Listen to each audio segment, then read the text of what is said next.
जय श्री कृष्णा, जय श्री कृष्णा, जय श्री कृष्णा। वसुदेव देव की विवाह एवं भगवान की देव की गर्भ में प्रवेश। परीक्षित ने कहा, हे मुनिवर, भगवान परब्रह्मा ने युद्धवंश में कृष्ण नाम से अवतार लेकर कौन कौन सी लीलाएं की, सो विस्तार में समझाने की कृपा करे। शुकदेव जी बोले, हे राजेंद्र, धन्य है तुम्हारा भाग्य जो भगवान की कथा सुनने को उत्सुक हुए हो। भगवान की कथा कहने, सुनने और पूछने वाले तीनों पुरुषों की मुक्ति देती हैं। हे परीक्षित, एक बार दुष्टों के भार से पीड़ित हो पृथ्वी गौ रूप धारण कर ब्रह्मा जी के निकट गई और अपना कष्ट सुनाया। पृथ्वी का दुख सुनकर ब्रह्मा जी भी दुखी हुए। वे पृथ्वी को साथ लेकर शिवजी के पास पहुंचे और पृथ्वी के ऊपर जो विपत्ति थी वह कथा कह सुनाई। शिवजी ने कहा, हे पृथ्वी, आप वापस जाएं।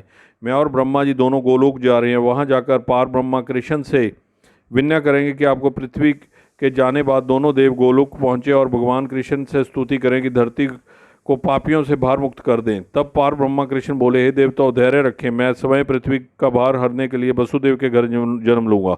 तुम सभी युद्धकुल में पैदा हो जाओ। आज्ञा मिलती देवलोक में कार्रवाई शुरू हो गई और सभी देवता अपने अपने अंशों से पृथ्वी पर पधारने लगे। इधर मर्त्यलोक में वसुदेव जी का ब्याह देवकी से हो गया। विवाहपरंत विदाई के समय वसुदेव जी के साथ देवकी रथ पे सवार हुई और देवकी को चचेरा भाई उग्रसेन का पुत्र कंस अपनी प्रिय बहन देवकी को विदा करने के लिए गया। तभी मार्ग में आकाशवाणी हुई, अरे कंस, जिस देवकी को रथ में बिठाकर प्रेम पूर्वक विदाई दे रहा है उसका 8वां गर्भ तुम्हारा संहार करेगा। यह सुनकर कंस तलवार लेकर देवकी को कत्ल करने के लिए तैयार हो गया। तब वसुदेव जी उसे समझाते हुए बोले, हे कंस, तुम्हें इसके 8वें बालक के भय है ना। मैं प्रतिज्ञा करता हूँ मैं इसके सभी बालकों को पैदा होते ही तुम्हें सौंपता रहूंगा और तुम अब इसकी हत्या न करो, क्योंकि यह हत्या तुम्हारे लिए महापाप होगा। कंस ने यह बात मान ली। वसुदेव जी देवकी को लेकर अपने घर गए। तदंतर देवकी ने 8 पुत्र तथा एक कन्या 9 संतान एक एक वर्ष के अंतर में उत्पन्न किए। पहला कीर्तिमान नाम का पुत्र हुआ। उसे वसुदेव जी ने अति दुखित हो हंस को समर्पण कर दिया। तब वसुदेव जी को सत्य में स्थित देखकर कंस हंस कर बोला, यह बालक अपने घर ले जाओ, इसमें हमें कुछ भय नहीं है। तुम दोनों से 8वां पुत्र जो होगा उससे हमारी मृत्यु निश्चित की गई है। यह सुनकर प्रसन्न हो बच्चे को लेकर वसु जी अपने भवन में आ गए। तभी नारद जी कंस के पास आए और बोले, हे गजेंद्र, ब्रज में नंद आदि सभी तथा उनकी पत्नियां, और बोले, हे राजेंद्र, ब्रज में नंद आदि सभी गोप तथा उनकी पत्नियां और मथुरा में वसुदेव आदि यादव और देवकी आदि सभी देवताओं के अवतार हैं। वे सभी तुम्हारे शत्रु हैं। नारद के लौटने पर कंस सभी गोपों और यादवों को अपना शत्रु समझने लगा। यह विचार करने लगा, न जाने देवकी का कौन सा बालक विष्णु का अवतार होगा और मुझे मारेगा। तुरंत उसने वसुदेव और देवकी को दूतों से पकड़वा कर मंगवाया और हाथ में हथकड़ी तथा पैर में बेड़ी डालकर कठिन कारागार में बंद कर दिया। तत्पश्चात कंस कारागार में सभी बालकों को पैदा होते ही मारने लगा। भगवान कृष्ण का जन्म। योगा माया के द्वारा परब्रह्मा ने 7वें शेषनाग वाले गर्भ को देवकी के उदर से खींचकर गोकुल में स्थित रोहिणी के गर्भ में डाल दिया। 7वें गर्भ का रोहिणी के गर्भ में आरोपण होने से कंस को वह समाचार दे दिया गया कि देवकी को गर्भपात हो गया। इसके बाद 8वें गर्भ से समय नारायण श्री कृष्ण ने पदापरण किया। कंस की समस्त रक्षा व्यवस्था को तोड़कर वसुदेव उस बालक को भयानक जल वृष्टि के बीच गोकुल छोड़ आए और वहां से सग यात कन्या को लाकर देवकी के पास में लटा दिया। वसुदेव ने जब देवकी के गर्भ से उत्पन्न कृष्ण की मनोहर छटा देखी तो विस्मित रह गई। उनका शरीर अत्यंत कमनीय, 2 भुजा, हाथ में मुरली, कानों में मकर की आकृति के कुंडी, शरीर पर पीताम्बर, अंगों में चंदन, खुशबू, अगरू, कस्तूरी तथा कुमकुम लगा हुआ, माथे पर मोर पंख, बिंबफल के समान अधर, टेढ़ी कमर, वक्ष सतल पर वनमाला और कुस्तुम्बा बनी विराजमान थी। वासुदेव ने उनके इस अप्रकट इंद्रिय गोचर निर्गुण अविनाशी पर ब्रह्मा सनातन रूप को देखकर नाना विधि से स्तुति गायन किया। तब बाल रूप में प्रसन्न श्री नारायण प्रभु ने उनसे कहा कि तुम्हारे तप के फलस्वरूप भी मैंने तुम्हारे यहाँ पुत्र रूप में जन्म लिया, तुम्हारा कल्याण हो। पिछले जन्म की कथा सुनाते हुए परमात्मा ने बताया कि वसुदेव पूर्व जन्म में सुप्ता नाम के प्रजापति थे। उनकी पत्नी का नाम पुष्यन था। उस जन्म में तुमने तपस्या करके मुझसे यही वर मांगा कि तुम्हारे यहाँ मेरे समान ही पुत्र उत्पन्न हो। वसुदेव ने कृष्ण के आदेश पर ही उन्हें गोकुल में यशोदा के यहाँ पहुँचाया था। योग माया की आकाशवाणी। श्री सुखदेव जी ने कहा कि हे राजन, जब वसुदेव जी यशोदा की कन्या को लेकर वापस कारागार में आए तो द्वार पहले ही की तरह बंद हो गया और वसुदेव एवं देवकी पहले की तरह हथकड़ी बेड़ी पहनकर बैठ गए। कन्या शाख्या पर सुलाते ही रहने लगी। उसके रोने से देवकी प्रसन्न हुई, लेकिन द्वारपाल जाग गए और उन्होंने कंस को बुला लिया। कंस उस बालिका को उठाकर धरती पर पटकने को तैयार हो गया। कंस को इस कृत्य के लिए रोकने की वसुदेव देवकी ने बहुत कोशिश की, किंतु वह मूढ़मती वह कहाँ माने। उसने कहा कि तिनका भी आदमी का विनाश करने में संभव है, इसलिए यह बालिका भी मैंने प्राणों की बाधा बन सकती है, तो मैं इसे अवश्य खत्म करूंगा। बालिका को पटकते ही वह आकाश में उड़ गई। तभी आकाशवाणी हुई, है कंस, मुझको पटकने से तुम्हें क्या मिला? मुझे तुझे मारने वाला तो कहीं और जन्म ले चुका है। यह कहते हुए भोग माया अंतर्धान होगी। तब कंस उसी समय से अपनी मौत की प्रतीक्षा में चिंतित रहने लगा और वसुदेव देवकी प्रसन्नचित्त हो अपने महल में जाकर रहने लगे। भगवान के कृष्ण का जन्मोत्सव।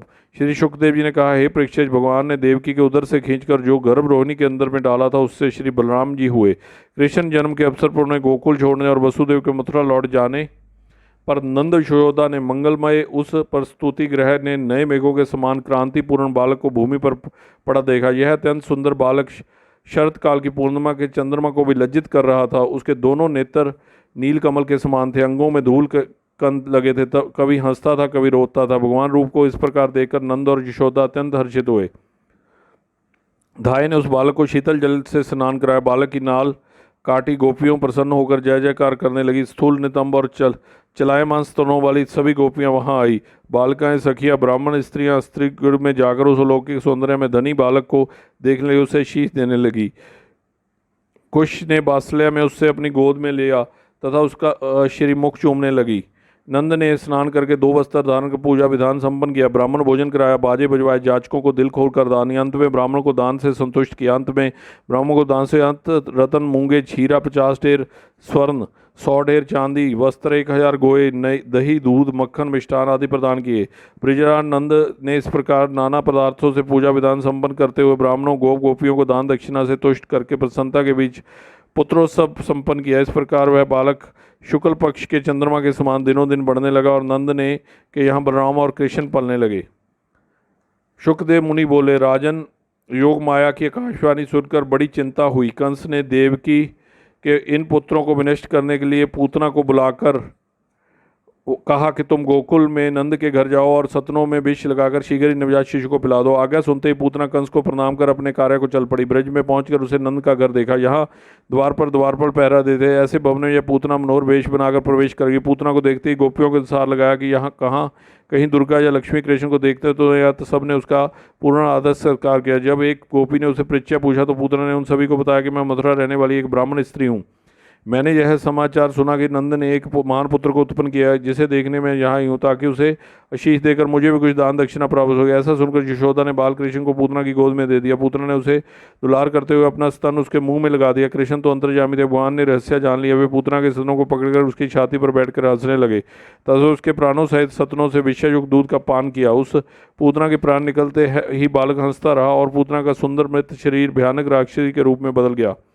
यशोदा और अन्य गोपियों ने हतप्रभ होकर इस दृश्य देखा और बालकृष्ण को गोद में उठा लिया। बाद में प्रसन्नता पूर्व पूतना के मृत शरीर का विधि पूर्वक दाह संस्कार कर दिया गया। संकट भजन और त्रिना व्रत उदार। परीक्षित बोले, हे मुनीश्वर, अब आप कृष्ण की बाल लीलाओं का वर्णन करें। सुखदेव जी ने कहा, एक बार कृष्ण के जन्मदिन पर यशोदा उन्हें तेल लगा रही थी। गोपियों के आने पर उन्होंने कृष्ण को पालने पर सुला दिया। तभी कृष्ण के भेजे हुए त्रिनाव्रत राक्षस ने आंधी से अंधकार पैदा कर दिया। बालक को न देख यशोदा रोने लगी। दैत्य ने कृष्ण को अंधकार का फायदा उठाकर ले भागा, किंतु उसे अधिक दूर ना ले जा सका क्योंकि उनका भार इतना बढ़ गया कि तरण व्रत संभाल नहीं पाया। तभी कृष्ण ने उसका गला पकड़ दिया और गला दबते ही दैत्य की आंखें निकल गई और वह गिर पड़ा। गोपियां कृष्ण को वहां पड़ा हुआ देख उठा लाई और यशोदा की गोद में डालते हुए दानव के मृत्यु घटना की सारी बात हर्षपूर्वक सुनाई। भगवान की लीलाएं उखल बंधन। सुखदेव जी बोले, परीक्षित, एक दिन बलराम देवी के साथ खेलते हुए श्री कृष्ण ने माटी खाटी खाई है। तब यशोदा चंचल नयन करके कृष्ण से कहने लगी, हे बालक, तुमने मिट्टी नहीं खाई, यह झूठ बोलते हैं। विश्वास न हो तो मेरा मुंह देख लो। माँ ने उनके मुंह में देखा तो उसमें सभी लोग और समस्त सृष्टि दिखाई पड़ा। वह आश्चर्य में डूबी। उन्हें विश्वास हो गया कि कृष्ण ईश्वर है। फिर सब भूलकर उन्हें गोद में ले दुलारने लगी। हे राजन, एक बार यशोदा श्री कृष्ण को गोद में लिटाकर दूध पिलाने लगी। इतने में उड़ता दूध उबलने लगा। उसको देखकर कन्हैया को गोद से दूध को उतारने दौड़ी। कृष्ण ने क्रोध करके सब बासन फोड़ डाले और मक्खन का बर्तन उठाया और बाहर जाकर ग्वाल बालों के साथ माखन खाने लगे। यशोदा जब दूध उतार कर लौटी तो देखा कि दही की मटकी फूटी हुई और सारा मक्खन बिखरा हुआ है और कृष्ण वहाँ नहीं है। जब आंगन से बाहर आकर देखा तो कृष्ण ओखली पर चढ़कर ग्वाल बालों को हंस हंस कर मक्खन बांट रहा है। सभी खुश होकर खा रहे हैं। माँ चुपके से वहाँ पहुँची तो कृष्ण भागने लगा। माँ ने उन्हें पकड़ लिया और रस्सी से उन्हें उखल से बांधने लगी, किंतु रस्सी 2 उंगल छोटी पड़ गई। तब यशोदा ने एक एक करके अनेक रस्सियाँ जोड़ी, किंतु फिर भी छोटी होती चली गई। यह देख यशोदा आश्चर्य से पसीने में डूब गई। माँ को थका हुआ जानकर तब कृष्ण शीघ्र ही बंध गए। बालक कृष्ण को ओखली से बंधा मैया यशोदा घर के कार्य में लग गई। जय श्री कृष्ण, जय श्री कृष्ण, जय श्री कृष्ण तेरी लीलाएं।